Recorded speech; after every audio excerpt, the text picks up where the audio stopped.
This channel is made possible by viewers like you. My viewers, subscribers, and patrons greatly help to keep this channel going. I wouldn't be here today if it wasn't for all of you. Please make sure to subscribe so you don't miss any uploads. And if you'd like to go the extra mile, please check out my Patreon page. For just $1 a month, you'll get access to what I'm working on, previews of upcoming content, and even early videos, along with other tier options for those that are interested. Thank you, and now on to the video. So I figured with Timesplitters now being out for a week now, it would be fun to make a video to sort of gauge how the audience and those that have played it thought about the re-releases. For me, I was finally able to sit down and play the games last Friday. And boy, this was like a burst of nostalgia, but not that kind that sort of fades rather quickly, but rather something that I think continues to grow and build. Plus, these games again recertifies a bunch of things. For one, it really does show how these games have aged so well. Their design, even the first title, the oldest of the bunch, has a great visual look to it. Each one of the games are super smooth to play. Timesplitters 1 and 2 have more GoldenEye-like controls, but they still feel great to play.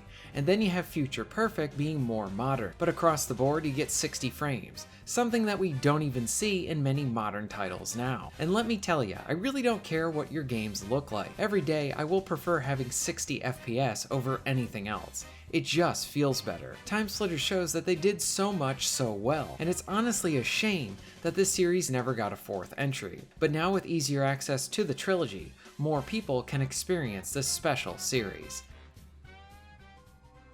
So when I got to sit down to play each one of these games on the PlayStation systems, I went right to the multiplayer. While the campaigns were always brilliant too, the multiplayer was a quick way to just get right into the action. And I thought this would be a good opportunity to try out the first game for the first time. So my first title with the Timesplitters series was actually on the Nintendo GameCube. At the time, that was the console I wanted to go with. Up to that point, I had actually never owned a Nintendo system. I always enjoyed those at my friend's house, like with the SNES or N64, but I had the Sega systems and the PS1 at home. So for that generation, I went with the GameCube over the PS2 and Xbox. This meant that I missed out on the very first Timesplitters, as that was a title that was exclusive to the PS2, and I believe this was a launch title as well for the PS2 too. Timesplitters 2 was the first one to go multi-platform. I saw the box and discussions about it in magazines and I had to have it. So yes, Timesplitters 2 was my first title, and I always wanted to go back and try out the first game. Playing the first one now, it's just a load of fun.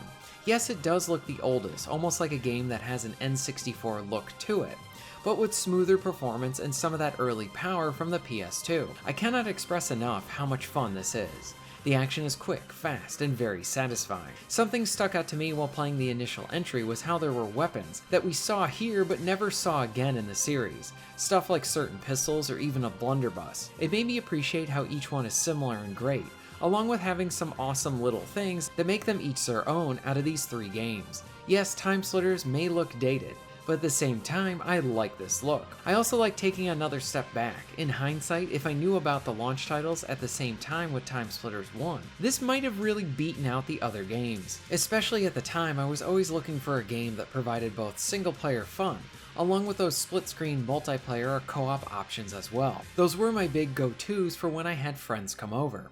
Now don't get me wrong, I love the original Halo, but it didn't have bots, and the GameCube had some stellar launch titles as well, like with Rogue Squadron 2, but that one didn't have any multiplayer. It wasn't that every game needed to have those things I mentioned to be considered good, but as a kid I always wanted to find games that had that, because it meant that I had something that I could enjoy with my friends, and Timesplitters 1 I think very much would have checked that box.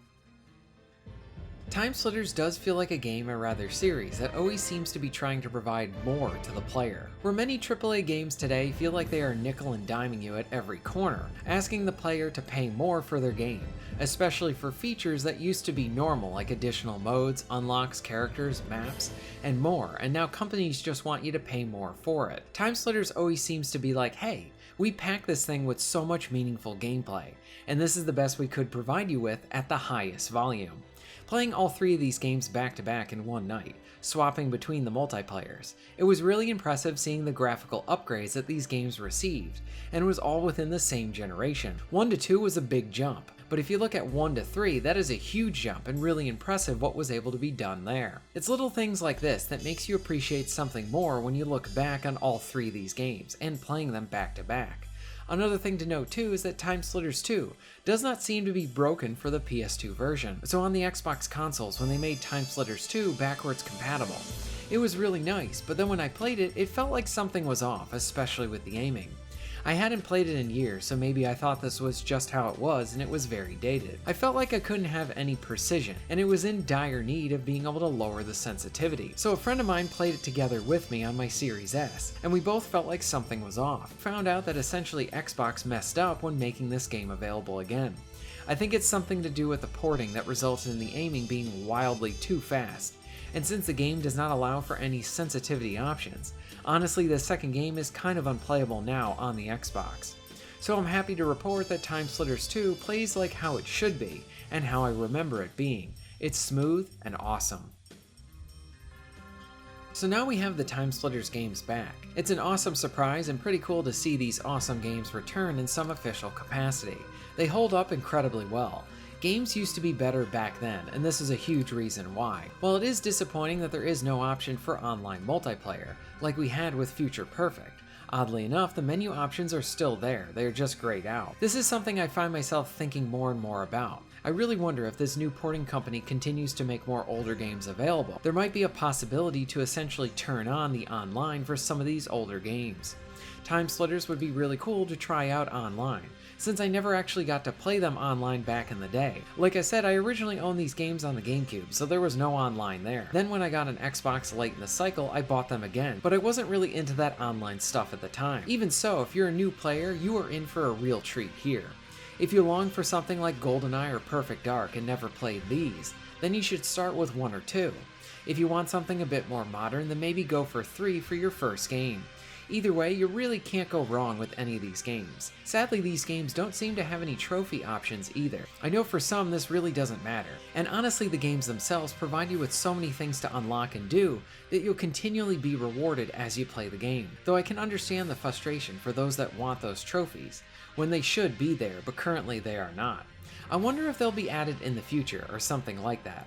But more importantly, I want to pass this off to you, the real reason I made this video. For longtime fans, how are you finding these re-releases? Are you happy with them? Do the games hold up for you?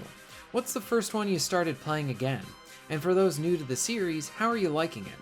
What was the first game you opted to try? Let me know all this in the comments down below. If you're interested in supporting the channel, please check out my Patreon page. For just $1 a month, you can help to keep this channel going strong, and this allows me to be able to do more for my awesome audience. Please check out the links in the description and pinned comment for ways to support the channel. And most of all, thank you very much for watching.